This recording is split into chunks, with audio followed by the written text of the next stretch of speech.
Happy അല്ലേ? Subscription 3500 കഴിഞ്ഞില്ലേ? ഇപ്പൊ സന്തോഷമല്ലേ? എന്നെ കുറ്റം പറഞ്ഞൊക്കെ പുതിയൊരു സബ്സ്ക്രിപ്ഷൻ ഒക്കെ തുടങ്ങിയല്ലോ. എന്ത് രേണുവിനെ കുറ്റം പറഞ്ഞവർ സബ്സ്ക്രിപ്ഷൻ തുടങ്ങിയെന്നോ? ആരാണത്? Mallu family waiting for the next episode. ഉടനെ വരും. എല്ലാവരും എൻ്റെ സബ്സ്ക്രിപ്ഷൻ വേഗം പോയി ചാർജ് ചെയ്തിട്ട് സബ്സ്ക്രിപ്ഷൻ ഒക്കെ എടുത്ത് നാളെ മുതൽ ഞാൻ ജൂൺ 1 മുതൽ വീഡിയോ ഒക്കെ ചെയ്യണമെന്ന് വിചാരിച്ചു. അത് ശരി, വിമർശിച്ചുകൊണ്ടിരുന്നവർ സബ്സ്ക്രിപ്ഷൻ ആരംഭിച്ചിരിക്കുകയാണ്. ഞാനും നാളെ മുതൽ സബ്സ്ക്രിപ്ഷൻ ആരംഭിക്കുകയാണ്. സുഹൃത്തുക്കളെ, നിങ്ങളെല്ലാവരും എന്നെയും സബ്സ്ക്രൈബ് ചെയ്യണം. അതായത് രേണുവിന് മാത്രം സബ്സ്ക്രൈബ് ചെയ്ത് പൈസ ഉണ്ടാക്കിയാൽ പോരല്ലോ, നമ്മൾ സമ്പാദിക്കണ്ടേ, നമുക്കും ഉണ്ടാക്കണ്ടേ. ഇപ്പം എന്താ സംഭവം എന്നറിയോ? രേണു കുറേ ദിവസം വീടുകളിൽ അടച്ചു പൂട്ടിയിരുന്നതിന് ശേഷം, വീട് കളിലല്ലോ, വീട്ടിൽ അടച്ചു പൂട്ടിയിരുന്നതിന് ശേഷം ഇപ്പോൾ പുറത്തേക്ക് രംഗപ്രവേശനം ചെയ്തിരിക്കുകയാണ് സുഹൃത്തുക്കളെ. പുറത്തേക്ക് വെറുതെ അങ്ങനെ രംഗപ്രവേശനം ചെയ്യല്ല, ബാ ച ചു ചു ചു ചു ചു ചു അതുപോലെ മാസ് കാണിച്ചിട്ടാണ് രേണു വന്നത്. സബ്സ്ക്രിപ്ഷനുമായിട്ട് ബന്ധപ്പെട്ട് കുറച്ചധികം ചോദ്യങ്ങൾ രേണുവിലേക്ക് വരുന്നുണ്ടായിരുന്നു. രേണു അതിന് കൊടുത്ത മറുപടിയും, രേണു എന്ന വൻമരത്തെ വീഴ്ത്തിക്കൊണ്ട് മറ്റൊരു സബ്സ്ക്രിപ്ഷനുമായി മറ്റൊരു മിന്നും താരം, ബിഗ് ബോസ് താരം രംഗത്തേക്ക് വന്നിരിക്കുകയാണ്. അതൊക്കെ നമുക്ക് കാണാൻ പറ്റും. ധാരാന്നൊക്കെ നിങ്ങൾ കണ്ടല്ലോ. ഏതായാലും ആദ്യം രേണുവിന് പറയാനുള്ളത് നമുക്കൊന്ന് കേട്ട് നോക്കാം. ചാരിറ്റി അങ്ങനെയുള്ള ചെയ്യാൻ ഉദ്ദേശിക്കുന്നുണ്ടോ? ഉറപ്പായിട്ടും ഉദ്ദേശിക്കുന്നത്. എനിക്ക് സബ്സ്ക്രിപ്ഷനിൽ നിന്ന് കിട്ടിയ പൈസയ്ക്ക് രേണു ചാരിറ്റി എന്തെങ്കിലും ചെയ്യാൻ ഉദ്ദേശിക്കുന്നുണ്ടോ? പിന്നെ ഞാൻ അന്നേ പറഞ്ഞല്ലേ അനാഥാലയത്തിന് കൊടുക്കുന്നുള്ളത്. ചെയ്യും. സബ്സ്ക്രിപ്ഷന് കിട്ടിയ പൈസ നമ്മൾ നല്ല കാര്യത്തിന് ഉപയോഗിക്കും. അതായത് സംഭവം സത്യമായിട്ട് നമ്മൾ ചിന്തിച്ചു കഴിഞ്ഞാൽ എങ്ങനെയാണെന്നറിയോ? നമ്മൾ ഒരുത്തനെ കുത്തി അങ്ങോട്ട് കൊന്നു കഴിയുമ്പോഴത്തേനും അതിൽ നമുക്ക് കുറേ പൈസ അവൻ്റെ കയ്യിൽ നിന്നും നമ്മൾ അപഹരിക്കുന്നു. ഈ അപഹരിച്ച പൈസ കൊണ്ട് പാവപ്പെട്ട ആശുപത്രി കിടക്കുന്നവരെ നമ്മൾ സഹായിക്കുന്നു. ഈ ഒരു സ്ട്രാറ്റജിയാണ് രേണു പയറ്റുന്നത്. കുറേ പേരുടെ ആൾക്കാരെ നശിപ്പിച്ചിട്ട് ഇപ്പുറത്ത് വന്നിട്ട് കൊടുക്കുന്നത്. സബ്സ്ക്രിപ്ഷൻ മോശമെന്നല്ല ഞാൻ പറയുന്നത്, രേണു അതിനകത്ത് ചെയ്യുന്നത്. ഓക്കെ, എങ്ങനെയാണ് രേണു ചാരിറ്റി പ്രവർത്തനങ്ങൾ ചെയ്യാൻ ആഗ്രഹിക്കുന്നത് സബ്സ്ക്രിപ്ഷൻ പൈസയിൽ നിന്ന് പറയൂ. ഞാൻ സുധിച്ചേട്ടന്റെ മരണ ദിവസമാണ്, അതായത് ജൂൺ 5-ന്. ചടങ്ങൊന്നുമില്ല, ആരെയും ക്ഷണിക്കുന്നുമില്ല. എന്നും കൂടെ പറയാണ്, ചടങ്ങൊന്നുമില്ല. കാരണം 3-ാമത്തെ വർഷമാണ്. ചടങ്ങുമില്ല, ആരെയും ക്ഷണിക്കുന്നുമില്ല. ഡേറ്റ് ഓർമ്മയുണ്ടോ? ജൂൺ 5 വർഷം ഓർമ്മയുണ്ടോ? ജൂൺ 5-ന് മരിച്ചതറിയാം. ഇനി വർഷവും തീയതിയൊക്കെ രേണു എപ്പോഴൊക്കെ തീയതി പറഞ്ഞാലും തെറ്റിപ്പോവും. കഴിഞ്ഞ ദിവസം പറയുന്നത് കേട്ടു ദുരന്തമാണെന്നുള്ളത്. ദുരന്തങ്ങളൊന്നും ഞാൻ ഓർക്കാറില്ല എന്നുള്ളത്. അപ്പോൾ ഏതായാലും രേണു സുധിച്ചേട്ടൻ്റെ മരണത്തെക്കുറിച്ചിട്ടാണ് സംസാരിക്കുന്നത്. രേണു സബ്സ്ക്രിപ്ഷനിൽ നിന്ന് കിട്ടിയ പൈസ എന്ത് ചാരിറ്റി പ്രവർത്തനങ്ങൾ ചെയ്യാൻ പിന്നെ ചെയ്യുന്നുണ്ട്. ഞാൻ അത് സുധിച്ചേട്ടൻ്റെ ചരമദിനമാണ്. ആ ദിവസത്തിൽ നമ്മൾ വളരെ ലളിതമായ ഒരു ആഘോഷമാണ്. ചക്കാന്ന് ചോദിച്ചാൽ ചുക്കെന്നാണ് ഉത്തരം പറയുന്നത്. ഇതിൻ്റെ അവസാനം കാണും കേട്ടോ, ഉത്തരം നമുക്ക് കേൾക്കാം. നമ്മൾ പോയി തിരികത്തിച്ചു വരും. പള്ളിയിൽ പ്രാർത്ഥന ഒന്നുമില്ല, നമ്മൾ മാത്രം സ്വന്തമായിട്ട് പോയി പ്രാർത്ഥിക്കും, തിരിച്ചു വരും. അന്ന് എൻ്റെ ഒരു ആഗ്രഹം നമ്മുടെ അടുത്തുള്ള ഒരു അനാഥാലയത്തിൽ കുട്ടികളുടെ ഒപ്പം പോയിരുന്ന് ഫുഡ് കഴിക്കുക എന്നാണ് എനിക്ക് തോന്നിയ. ആ പാവം കൂടെ ആ പാവപ്പെട്ട സുധിയുടെ തലയ്ക്കോട്ട് ഇട്ട് കൊടുക്കണം.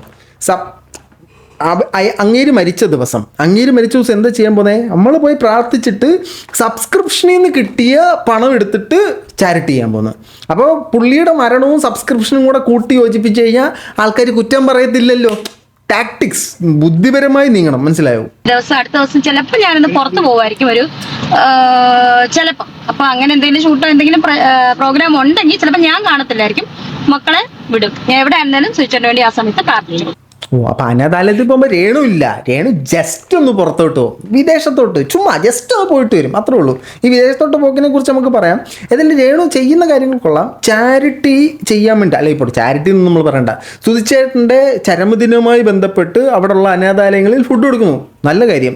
അതെന്തിനാണ് ചെയ്യുന്നത്? അത് സബ്സ്ക്രിപ്ഷനിൽ നിന്ന് കിട്ടിയ പൈസ, നല്ല കാര്യം. സബ്സ്ക്രിപ്ഷൻ എന്താ ചെയ്യുന്നത്?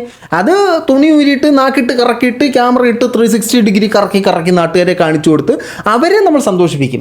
സബ്സ്ക്രിപ്ഷനിൽ സബ്സ്ക്രൈബ് ചെയ്തിട്ടുള്ള കുട്ടന്മാരെ നമ്മൾ സന്തോഷിപ്പിക്കും. അവന്മാർ കാല് ചോദിച്ചാൽ കാല്, തല ചോദിച്ചാൽ തല, മുട്ടായി ചോദിച്ചു കഴിഞ്ഞാൽ മുട്ടായി, എല്ലാം നമുക്ക് അവന്മാരെ കാണിച്ചു കൊടുക്കും. എന്നിട്ട് അവരുടെ കയ്യിൽ നിന്ന് നമ്മൾ മേടിച്ച പൈസ കൊടുക്കുന്നു. അപ്പോൾ അതിൽ നല്ല കാര്യം എന്താണെന്ന് വെച്ച് കഴിഞ്ഞാൽ ഈ സബ്സ്ക്രിപ്ഷന് വേണ്ടി പൈസ ഇട്ടവരുണ്ടല്ലോ, അവരും കൂടി ചാരിറ്റിയുടെ ഒരു ഭാഗമാകണം. കൊള്ളാം. എന്നിട്ട് സുധിച്ചേട്ടൻ്റെ പേരിൽ തന്നെ കൊണ്ട് കൊടുക്കണം കേട്ടോ, നല്ലതാ. ആ മനുഷ്യൻ എങ്ങനെയെങ്കിലും ഒന്ന് ആത്മാവ് ശാന്തി കിട്ടി പോകാൻ നേരം ഇവിടെ അങ്ങനെ ഇപ്പോൾ പോയാൽ എങ്ങനെയാന്ന് പറഞ്ഞ് പിടിച്ച് വലിച്ചിടുന്ന പോലെ. നല്ല രേണുവിന് പറയാനുള്ള സബ്സ്ക്രിപ്ഷനെ കുറിച്ചിട്ടുള്ള ബാക്കി നമുക്ക് കേൾക്കാം. സബ്സ്ക്രിപ്ഷൻ ഒരു പ്രശ്നമായി മാറുന്നുണ്ടോ? ഒരു പ്രശ്നമില്ല, ഹാപ്പി അല്ലേ? സബ്സ്ക്രിപ്ഷൻ 3500 കഴിഞ്ഞില്ലേ? ഇപ്പൊ സന്തോഷമല്ലേ? എന്നെ കുറ്റം പറഞ്ഞൊക്കെ പുതിയൊരു സബ്സ്ക്രിപ്ഷൻ ഒക്കെ തുടങ്ങിയല്ലോ, നമ്മൾ ജീവിക്കാൻ വേണ്ടിട്ടല്ലേ. അതല്ല, എന്നെക്കുറിച്ച് കുറ്റം പറഞ്ഞവരൊക്കെ ഇപ്പോൾ സബ്സ്ക്രിപ്ഷൻ തുടങ്ങിയിട്ടില്ലേ? ഞാൻ ജീവിക്കാൻ വേണ്ടിയിട്ടല്ലേ? അവരൊക്കെ ചാവാൻ വേണ്ടിയിട്ട് തുടങ്ങിയിരുന്നു. ഞാൻ ജീവിക്കാൻ വേണ്ടിയിട്ട് സബ്സ്ക്രിപ്ഷൻ തുടങ്ങി. സബ്സ്ക്രിപ്ഷനെങ്കിൽ എന്ത് മാങ്ങാണ്ട് കാണിച്ചിട്ടാണ് നിങ്ങൾ ജീവിക്കുന്നത്. നിങ്ങൾ ജീവിക്കുന്നതിന് നമുക്ക് പ്രശ്നമില്ല, നിങ്ങൾ സബ്സ്ക്രിപ്ഷനകത്ത് വീഡിയോ ഇടുന്നതിന് നമുക്ക് പ്രശ്നമില്ല. അത് മാന്യമായ മര്യാദയുള്ള രീതിയിൽ ഇടുക എന്നുള്ളത് മാത്രമേ നമ്മൾ അവകാശപ്പെടുന്നുള്ളൂ. ഏതൊരു മൊട്ടത്തലയും വന്നിട്ട് സ്ഥിരം എന്നെ കുറ്റം പറയുന്നുണ്ട്. അവർ വേണമെങ്കിൽ എടുക്കട്ടെ, വേണ്ടെങ്കിൽ എടുക്കണ്ട, അവരെങ്ങനെയെങ്കിലും ജീവിക്കട്ടെ. എന്നാൽ നിന്റെ പെണ്ണുമ്പിള്ളോട് ഇങ്ങനെ ജീവിക്കാൻ പറയണ പുല്ലേ. ബാക്കിയേക്കാം. വീഡിയോ വേറെ ആൾക്കാരെടുത്ത് സബ്സ്ക്രിപ്ഷൻ വീഡിയോ വേറെ ആൾക്കാരെടുത്ത് ഇടുന്നത് നല്ല കാര്യല്ലേ ലീ. കണ്ട, രേണുവിന് പ്രശ്നമില്ല. അത് കണ്ടിരിക്കുന്ന പുല്ലന്മാർക്കാണ്, രേണുവിനെ സപ്പോർട്ട് ചെയ്ത് കുറേ മാക്കന്മാർക്കാണ് പ്രശ്നം. രേണുവിന് സബ്സ്ക്രിപ്ഷൻ എടുത്ത് പുറത്തിടുന്നതുകൊണ്ട് യാതൊരു പ്രശ്നമില്ല. നല്ലതല്ലേ എന്നാണ് രേണു ചോദിക്കുന്നത്. രേണു നമുക്ക് ഫുൾ സപ്പോർട്ടാ. ചങ്ക് ബ്രോ. നല്ല കാര്യല്ലേ ലീക്ക്, എന്തായാലും ലീക്കാക്കും. അതുകൂടി എനിക്ക് സബ്സ്ക്രിപ്ഷൻ കൂടിക്കൊണ്ടിരിക്കുമല്ലേ. സത്യം, അതിൻ്റെ ഒരു നന്ദി രേണു നമ്മളോട് കാണിക്കണം. ഈ സബ്സ്ക്രിപ്ഷൻ 3000-ൽ നിന്നും കുറഞ്ഞ് പോയി 2800 നിന്നപ്പോഴാണ് ഞാൻ ലൈവ് എടുത്ത് പുറത്തിടുന്നത്. സബ്സ്ക്രിപ്ഷൻ റോക്കറ്റ് വിട്ടതുപോലെ പോയി. ഇമാതിരി ഗ്രാഫിൻ്റെ ഉയർച്ചയൊക്കെ ഷെയർ മാർക്കറ്റിൽ ലാഭനഷ്ട സാധ്യതകൾക്ക് വിധേയമെന്ന് പറഞ്ഞിട്ട് അവരുടെ പരസ്യത്തിൽ കാണിക്കുമ്പോഴേ ഞാൻ കണ്ടിട്ടുള്ളൂ. അതേപോലെ രേണുവിൻ്റെ സബ്സ്ക്രിപ്ഷൻ്റെ ചാർട്ട് ഉയർന്നില്ലേ. നന്ദി വേണം നമ്മളോട്. അങ്ങനെ തോന്നുന്നത് നല്ല കാര്യമാണ്. അങ്ങനെ തോന്നുന്നു നല്ലതായിട്ട് ഞാൻ ഒരിക്കലും പറയത്തില്ല. പിന്നെ നമ്മൾ എന്ത് പറഞ്ഞാലും അവരങ്ങനെ ചെയ്യത്തുള്ളൂ. അപ്പൊ പിന്നെ നമ്മൾ പറഞ്ഞിട്ട് എന്താ കാര്യം? അപ്പൊ അതങ്ങ് കണ്ടിന്യൂസ് ആയിട്ട് അങ്ങ് പോവാ. എന്തായാലും സബ്സ്ക്രിപ്ഷൻ എടുക്കാത്തവർക്കും കൂടി എൻ്റെ വീഡിയോകളൊക്കെ കാണാൻ വളരെ ഇതുണ്ടായി. ഇത്രയും നല്ലവളായി ഈ കുട്ടീനെ കുറിച്ചിട്ടാണ് നമ്മളിതൊക്കെ പറഞ്ഞത്. സബ്സ്ക്രിപ്ഷൻ എടുക്കാത്ത പാവങ്ങളും കൂടെ പൈസ കൊടുത്ത് കാണാനില്ലാത്തവന്മാരോട് എൻ്റെ വീഡിയോ കണ്ടോട്ടെ. അവരിലേക്ക് ഇത്രയും നല്ലൊരു കൊച്ചായിരുന്നു. നമ്മൾ വെറുതെ കുറ്റം പറഞ്ഞല്ലോ. നമുക്ക് ബാക്കിയേക്കാം. ബാക്കിയും കൂടെ കേട്ടിട്ട് വേണം വേറെ കുറച്ച് കാര്യങ്ങളിലേക്ക് പോകാൻ. ചേട്ടാ ഇപ്പം കുറച്ച് നാളെ എനിക്ക് ചിലപ്പോൾ ഒന്ന് പുറത്തൊന്ന് പോകും. ജസ്റ്റ് പെട്ടെന്നൊന്ന് പോകും. പുറത്തെന്ന് പറഞ്ഞ് വിദേശത്തേക്കാണോ? പെട്ടെന്നൊന്ന് പോകും. നമ്മൾ ആമ്പിള്ളേരായിട്ടുള്ള ആൾക്കാർ നമ്മളിങ്ങനെ കാറിലിങ്ങനെ യാത്ര ചെയ്യുമ്പോഴത്തേനും പെട്ടെന്ന് ചില ശങ്കകൾ വരും. പെട്ടെന്ന് നമ്മളൊന്ന് പോയിട്ട് തിരിച്ച് കാറിൽ കയറും. അതേപോലെ രേണു പെട്ടെന്നൊന്ന് ദുബായ് വരെ പോയിട്ട് ഇങ്ങനെ തിരിച്ചു വരും. ഇപ്പോൾ പുള്ളിക്കാരിക്ക് ദുബായ് ഇനോഗ്രേഷൻസ് ഒന്നും ഇല്ല. ഒരുപാട് അലിഗേഷൻസ് ഇവർക്ക് നേരെ വന്നിട്ടുണ്ടായിരുന്നു. അവിടെ പോയി ചാർട്ട് ചെയ്ത് പുരുഷന്മാരിങ്ങനെ ക്യൂ നിൽക്കുകയാണ്. പുരുഷന്മാരെ ഈ സബ്സ്ക്രിപ്ഷന് തൃപ്തിപ്പെടുത്തുന്ന പോലെ അവരുടെ മനസ്സിന് വേദനിപ്പിക്കാതെ അവരെ സംതൃപ്തിപ്പെടുത്തിയിട്ട് തിരിച്ചു വരുമെന്നൊക്കെയാണ് അലിഗേഷൻസ് ഇവർക്കെതിരെ ഷെഫീന ബീബിയുടെ ചാനൽ വന്നത്. അതിനെ ഇവർ ഇന്ന് വരെ നിഷേധിച്ചിട്ടില്ല കേട്ടോ. നിഷേധിച്ചിട്ടില്ലെന്ന് പറഞ്ഞാൽ നഹി എന്ന് പറഞ്ഞാൽ നഹി. എന്തുണ്ടെങ്കിലും കോൺടാക്ട് മൈ മാനേജർ, എന്തുണ്ടെങ്കിലും മാനേജറെ കോൺടാക്ട് ചെയ്ത് എല്ലാത്തിനും വഴി ഉണ്ടാക്കി തരുമെന്നൊക്കെ പറഞ്ഞ്. അപ്പം ഇപ്പം എന്തിനാ അത് പറയാൻ പറ്റത്തില്ല. സുധിച്ചേട്ടൻ്റെ ചരമദിനത്തിൻ്റെ അടുത്ത ദിവസം അവിടെ കുറച്ച് പാവപ്പെട്ട പിള്ളേർക്ക് ആഹാരം കൊടുക്കും. അന്ന് ഞാൻ കാണത്തില്ല, അന്ന് ഞാൻ ജസ്റ്റ് ഒന്ന് പോയിട്ട് വരും. അപ്പോൾ ഇവിടെ പാവപ്പെട്ട പിള്ളേർ ഭക്ഷണം കഴിക്കും. അവിടെ നമ്മൾ അടുത്ത പൈസ ഉണ്ടാക്കാനുള്ള പരിപാടി ചെയ്യും. മനസ്സിലായോ? എന്തിനാ പോകുന്ന അറിയത്തില്ല കേട്ടോ. ഞാൻ ചുമ്മാ അറിഞ്ഞാൽ വെറുതെ വരും. അങ്ങനെ ചിലപ്പോൾ അല്ല ചെറിയൊരു ഫംഗ്ഷൻ പോയിട്ട് പെട്ടെന്ന് വരും. അങ്ങനെ തീരുമാനിച്ചിട്ടില്ല, ഒന്നും കൺഫേം ആയിട്ടില്ല. കൺഫേം ആയിട്ടില്ല. പക്ഷേ ഞാൻ ജസ്റ്റ് പെട്ടെന്നൊന്ന് പോയിട്ട് വരും. ഇനി നമുക്ക് രേണുവിൻ്റെ ഈ സബ്സ്ക്രിപ്ഷൻ ഇതാക്കി ഇപ്പോൾ ഇവരെല്ലാവരും സബ്സ്ക്രിപ്ഷൻ എടുത്തെന്ന് പറഞ്ഞല്ലോ. എന്നെ വിമർശിക്കുന്നവർ വരെ സബ്സ്ക്രിപ്ഷൻ എടുത്തെന്ന് പറഞ്ഞല്ലോ. മഞ്ജു പത്രോസിനെയാണ് പറഞ്ഞത്. മഞ്ജു പത്രോസ് രേണുവിൻ്റെ സബ്സ്ക്രിപ്ഷനെ പറഞ്ഞാ വിമർശിച്ചുകൊണ്ടിരുന്ന വ്യക്തിയാണ്. അപ്പം മഞ്ജു പത്രോസ് സബ്സ്ക്രിപ്ഷനെ കുറിച്ച് അതിസംബോധന ചെയ്യുന്നത് നമുക്കൊന്ന് കേൾക്കാം. നിഖിൽ, അമൽ,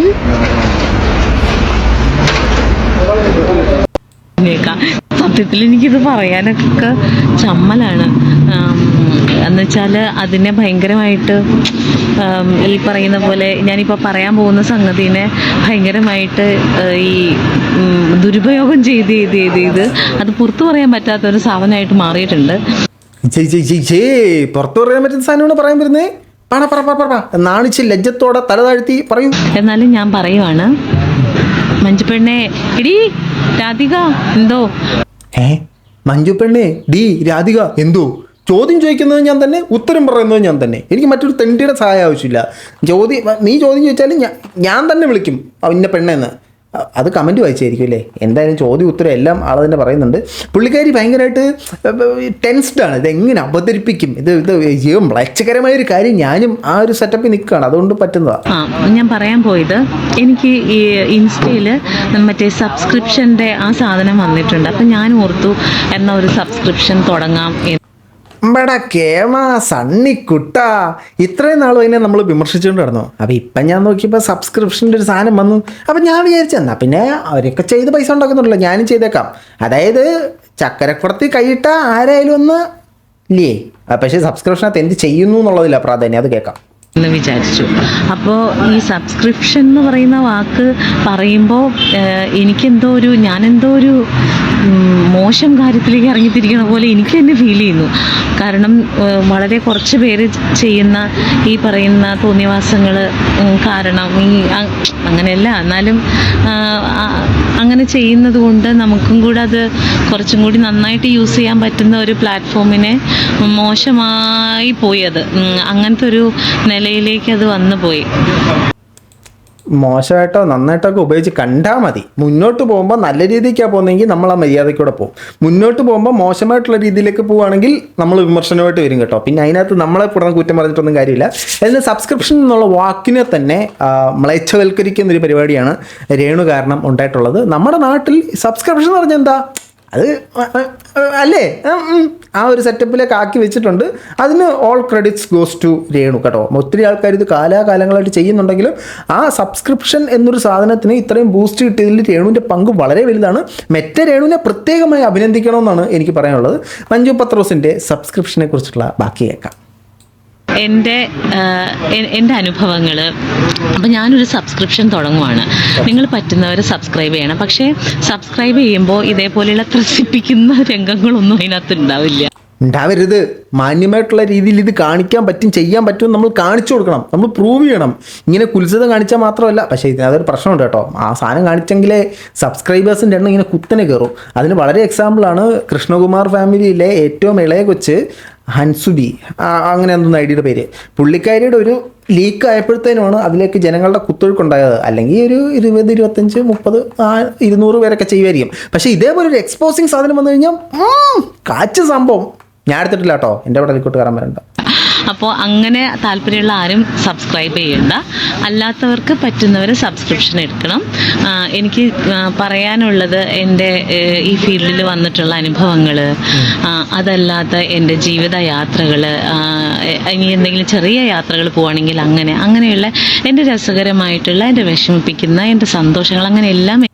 രസകരമായിട്ടുള്ള വിഷമിപ്പിക്കുന്ന കോമയുണ്ട്. രസകരമായിട്ടുള്ള കോമ വിഷമിപ്പിക്കുന്ന സാധനങ്ങളൊക്കെയാണ് അതിനകത്ത് പറയാൻ പോകുന്നത്. അവരവരുടെ ലൈഫ് എക്സ്പീരിയൻസ് ഷെയർ ചെയ്യാൻ വേണ്ടിയിട്ടാണ്. സാധനം ഇൻട്രസ്റ്റിംഗ് ആണെങ്കിൽ ആൾക്കാർ വരും കേട്ടോ, ഇല്ലെന്നുണ്ടെങ്കിൽ പാളും കേട്ടോ. എനിക്ക് ഷെയർ ചെയ്യാനുള്ള ഒരു സ്ഥലം എന്നുള്ളതാണ് ഞാൻ ഉദ്ദേശിക്കുന്നത്. ഓക്കെ, അങ്ങനെയാണ് അവരിപ്പോൾ സബ്സ്ക്രിപ്ഷനെ കാണുന്നത്. സബ്സ്ക്രിപ്ഷൻ ആരംഭിക്കുകയാണ്. എത്ര രൂപയാണെന്നുള്ളതൊന്നും പറയുന്നില്ല, വേറെ കുറച്ച് കാര്യങ്ങളോട് പറയുന്നുണ്ട്. അതുകൊണ്ട് ഒന്ന് കേട്ടിട്ട് നമുക്ക് രേണുവിലേക്ക് മടങ്ങിപ്പോവാം. Waiting for the next episode. ഉടനെ വരും. എല്ലാവരും എൻ്റെ സബ്സ്ക്രിപ്ഷൻ വേഗം പോയി ചാർജ് ചെയ്തിട്ട് സബ്സ്ക്രിപ്ഷനൊക്കെ എടുത്ത് നാളെ മുതൽ ഞാൻ ജൂൺ 1 മുതൽ വീഡിയോ ഒക്കെ ചെയ്യണമെന്ന് വിചാരിച്ചിരിക്കുവാണ്. ജൂൺ 1 മുതൽ വരും നമ്മുടെ വീഡിയോ ഒക്കെ വരും സബ്സ്ക്രിപ്ഷനകത്ത്. അപ്പോൾ എല്ലാവരും ഇപ്പോഴേ സബ്സ്ക്രൈബ് ചെയ്ത് സെറ്റ് ചെയ്ത് സ്മഡ്ജ് ചെയ്ത് ബ്ലർ ചെയ്ത് ഐസ് ഓപ്പൺ ചെയ്തിരിക്കണം. എന്നാലേ സബ്സ്ക്രിപ്ഷനകത്ത് നമ്മളെ വിഷമിപ്പിക്കുന്ന വേദനിപ്പിക്കുന്ന കാര്യങ്ങൾ വരത്തുള്ളൂ. ത്രസിപ്പിക്കുന്ന സാധനങ്ങൾ വരില്ല എന്നാണ് പുള്ളിക്കാരി പ്രോമിസ് ചെയ്തത്. ലാസ്റ്റ് ഈ വിമർശിച്ചവർ തന്നെ ഒലക്കെടുത്തോണ്ട് നടക്കുന്നൊരു ഇതിലേക്ക് പോകരുത്. ഏതായാലും രേണു അതിനെ പൊട്ടിച്ചിരിക്കുന്നുണ്ട്. ആരെടുത്തില്ലെങ്കിലും ആ സബ്സ്ക്രിപ്ഷൻ രേണു എടുക്കണം. എന്നിട്ട് അതിനകത്ത് എന്തെങ്കിലും കുൽസിതം ഉണ്ടെങ്കിൽ പുറത്തിടണം ചെയ്യണം. നമുക്കിനി രേണുവിലേക്ക് തിരിച്ചു പോവാം. ഈ സബ്സ്ക്രിപ്ഷൻ്റെ പൈസയ്ക്ക് രേണു ഇത് ചെയ്തിട്ട് ബാക്കി പറ. സ്ത്രീകൾക്ക് അനുവദിച്ചിട്ടുണ്ടല്ലോ. നല്ല കാര്യമല്ലേ, ഞാനൊന്ന് കയറണം, എനിക്കൊന്ന് കയറണം. ഭയങ്കര ഇഷ്ടമാണ് KSRTC യാത്ര ചെയ്യാൻ. ഓ മൈ ഗാഡ്, സെലിബ്രിറ്റിക്ക് KSRTC കയറാൻ ഇഷ്ടമാണ്. അതൊരു KSRTCക്ക് അതൊരു മുതൽക്കൂട്ടാവും. KSRTCയുടെ ഒരു അനുഗ്രഹമായി തന്നെ നമ്മൾ കാണും. ഈ KSRTCയിൽ സൗജന്യ യാത്ര കിട്ടുമെന്ന് പറഞ്ഞ് കുറേ BJPക്കാർ പന്തവും പൊക്കി പിടിച്ചുകൊണ്ട് നടപ്പുണ്ടായിരുന്നു. അതിനകത്ത് കയറി ജൂൺ 15 അവർ കൊടുക്കുമെന്ന് പറഞ്ഞു. അല്ല, ജൂൺ 15 അല്ലല്ലോ, ഇവർ ഇലക്ഷൻ കഴിഞ്ഞ ഉടനെ 15 കൊടുക്കുമെന്ന് പറഞ്ഞു. അതുകൊണ്ട് ഞമ്മക്കത് കിട്ടിയേ പറ്റൂ എന്ന് പറഞ്ഞിട്ട് കുറേ ബോധമില്ലാത്ത വിവരം കെട്ട ടീമുകൾ വന്ന് സംസാരിച്ചിട്ടുണ്ടായിരുന്നു. മന്ത്രിസഭ കൂടാതെ നിങ്ങൾക്ക് ആ സാധനം വേണമെങ്കിൽ ഇപ്പോഴത്തെ കാവൽ മുഖ്യമന്ത്രിയായിട്ട് അന്നിരുന്നത് പിണറായി വിജയനാ, അങ്ങനെയോട് പോയി ചോദിക്കണമായിരുന്നു. VD സതീശൻ വന്ന് അധികാരം ഏറ്റെങ്കിൽ അങ്ങനെയൊക്കെ ചെയ്യാൻ പറ്റും. ഇപ്പോൾ ഓൾറെഡി അവരത് അനൗൺസ് ചെയ്തിട്ടുണ്ട്. എൻ്റെ ഒരു അനുമാനപ്രകാരം പിങ്ക് ബസ് എന്ന് പറഞ്ഞൊരു ബസ് ഇറക്കി, അതിൽ മാത്രമായിരിക്കും ഈ സൗജന്യ യാത്ര കൊടുക്കുന്നത്. കേരളത്തിൽ ഓടുന്ന ബസ്സുകളിൽ 70% സ്ത്രീകളാണത് ഉപയോഗിക്കുന്നത്. അവർക്കെല്ലാം ഫ്രീ ആയിട്ട് കൊടുത്തു കഴിഞ്ഞാൽ KSRTC 8 മടക്കി പൂട്ടി വീട്ടിൽ വെക്കേണ്ടി വരും. അതോടൊപ്പം തന്നെ പ്രൈവറ്റ് ബസ്സുകാർ പ്രശ്നം ഉണ്ടാക്കും. ഇപ്പോൾ ഇതിനകത്ത് പ്രശ്നം എന്താണെന്ന് വെച്ചാൽ, സ്ത്രീകൾക്ക് സൗജന്യം കൊടുക്കുമ്പോഴത്തേനും സാമ്പത്തികമായി പിന്നോക്കം നിൽക്കുന്ന സ്ത്രീകൾക്ക് അതിനകത്ത് കയറാൻ പറ്റാതെയും, സാമ്പത്തികമായിട്ട് മുന്നോക്കം നിൽക്കുന്ന സമ്പത്തുള്ള ആളുകൾ അഹങ്കാരം കാണിക്കുന്നതിന് വേണ്ടിയിട്ടും അവർ ഈ ഫീച്ചർ ഉപയോഗിച്ചു എന്ന് കാണിക്കാൻ വേണ്ടിയിട്ടും ആ ബസ് ഉപയോഗിക്കുകയും ചെയ്യും. പൈസ ഉള്ളവർ, നിങ്ങളെക്കൊണ്ട് ഈ ഒരു ട്രാവൽ അഫോർഡ് ചെയ്യാൻ പറ്റുമെന്നുള്ളവർ അത് ഉപയോഗിക്കാതിരിക്കാനുള്ള മര്യാദ കാണിക്കുക. അപ്പം അത് ആ ഒരു നിവൃത്തി പോലും ഇല്ലാത്ത ആളുകൾ ആ ഫെസിലിറ്റി ഉപയോഗിക്കട്ടെ. നിങ്ങൾക്ക് അതിനുള്ള ഫീച്ചർ ഒരു സാമ്പത്തിക സ്ഥിതി ഉണ്ടെങ്കിൽ അത് ഉപയോഗിക്കാതിരിക്കാനുള്ള വകതിരിവ് നിങ്ങൾ കാണിക്കുക കേട്ടോ. കാര്യമാണ്, ബാക്കി പറ. ഞാൻ കയറും സൗജന്യ യാത്രയ്ക്ക് വേണ്ടി വെയിറ്റ് ചെയ്യണോ? അതെ, തീർച്ചയായിട്ടും ഇഷ്ടമാണ്. KSRTC ഇവിടുന്ന് ട്രിവാൻഡ്രത്ത് നിന്ന് കാസർഗോഡ് വരെ പോകണം. എൻ്റെ ദൈവമേ, ചില്ലറ യാത്രയൊന്നുമല്ല. ഈ ട്രിവാൻഡ്രത്ത് നിന്ന് കാസർഗോഡ് വരെ പോകണം, എന്നിട്ട് അവിടെ തിരിച്ചും വരണമല്ലോ. അതും സൗജന്യം തന്നെ ആയിരിക്കുമല്ലേ? സൗജന്യമാണെങ്കിൽ നമ്മുടെ നാട്ടുകാർ എന്തെങ്കിലും ചെയ്യും. VD സതീശൻ CM-നോട് എൻ്റെ ഒരു ചോദ്യം, നമ്മളെ പുരുഷന്മാരെ വേണ്ടയോ, ഇത് നമുക്ക് ഫ്രീ ഒന്നും ഇല്ലയോ, എന്തൊരു പരിപാടിയാണോ ഇത്? ഭയങ്കര ഇഷ്ടമാണ്. ഫ്രീ ആയിട്ട് ഫ്രീ ആയിട്ടാണെങ്കിലേ പോകത്തുള്ളൂ കേട്ടോ. ഓസിന് ഇട്ട് കഴിഞ്ഞാൽ നമ്മൾ ആസിഡ് വരെ പുറകെ കുടിക്കുന്ന ടീമുകളാണ്. ഫ്രീ ആണെങ്കിൽ ഉറപ്പായിട്ട് പോയിരിക്കും. ഇതുപോലെ തന്നെ ജാസി, പൊന്നുസഖി ജാസിയും പറയുന്നുണ്ടായിരുന്നു, ഞാൻ ഫ്രീ ആയിട്ട് യാത്ര ചെയ്യും. ഞാൻ സർജറിയൊക്കെ ചെയ്തിട്ടുണ്ടല്ലോ. സർജറിയൊക്കെ ചെയ്തുകൊണ്ട് എനിക്ക് ഹാഫ് സർജറി അല്ലേ ചെയ്തുള്ളൂ, ഹാഫ് ടിക്കറ്റ് തന്നാൽ മതിയെന്ന്. നമുക്ക് പകുതി വഴിക്ക് ഇറക്കി വിടാം. ഇവിടുന്ന് കാസർഗോഡ് വരെ പോകേണ്ട തന്നെ എറണാകുളത്ത് നമുക്ക് അങ്ങ് ഇറക്കി വിടാം. ഒരു ദിവസത്തെ കാര്യം പറഞ്ഞാൽ എനിക്കതൊക്കെ ഇഷ്ടമാണ് KSRTC-ലൊക്കെ പോകാൻ. പക്ഷെ ഒരു ദിവസമേ പോകത്തുള്ളൂ. ഇത് അപ്പോൾ പോകാനുള്ള ആഗ്രഹം കൊണ്ടൊന്നുമല്ല, ഈ സാധനം എക്സ്പീരിയൻസ് ചെയ്യാനുള്ളൊരു ത്വര. എന്തായാലും കൊള്ളാടെ. സബ്സ്ക്രിപ്ഷൻ ഇപ്പോൾ എല്ലാവരും അതിലേക്ക് കുതിച്ചു വരുന്നുണ്ട്. അതുപോലെ തന്നെ സംഭവം ബസ്സിലെ ഫ്രീ യാത്രകളൊക്കെ നടക്കുന്നു. രേണു പുറത്തിറങ്ങിയപ്പോഴത്തേനും വീണ്ടും കണ്ടന്റുകളുടെ പെരുമഴ ഇൻസ്റ്റാഗ്രാമിൽ വന്നിരിക്കുന്നു. എന്താണ് ഈ ഒരു സബ്സ്ക്രിപ്ഷനെ കുറിച്ച് നിങ്ങളുടെ അഭിപ്രായം എന്നുള്ളത് തീർച്ചയായിട്ടും കമൻറ്റുകളെ രേഖപ്പെടുത്തുക. ഏറ്റവും പ്രധാനമായിട്ട് സബ്സ്ക്രിപ്ഷനിൽ നിന്ന് രേണു സബ്സ്ക്രിപ്ഷനിൽ കാണിച്ച വീഡിയോ, ആ വീഡിയോയിൽ നിന്നുണ്ടാക്കിയ പണത്തിൽ ഇങ്ങനൊരു ചിലവാക്കുന്നതിനോട് നിങ്ങളുടെ അഭിപ്രായം എന്താണെന്നുള്ളത് കമൻറ്റുകളെ രേഖപ്പെടുത്തുക. വീഡിയോ കണ്ട് ഇഷ്ടമായാലും ലൈക്കും ഷെയറും ഹൈപ്പും കമൻറ്റും സബ്സ്ക്രൈബും എല്ലാം തരണം കേട്ടോ. മറ്റൊരു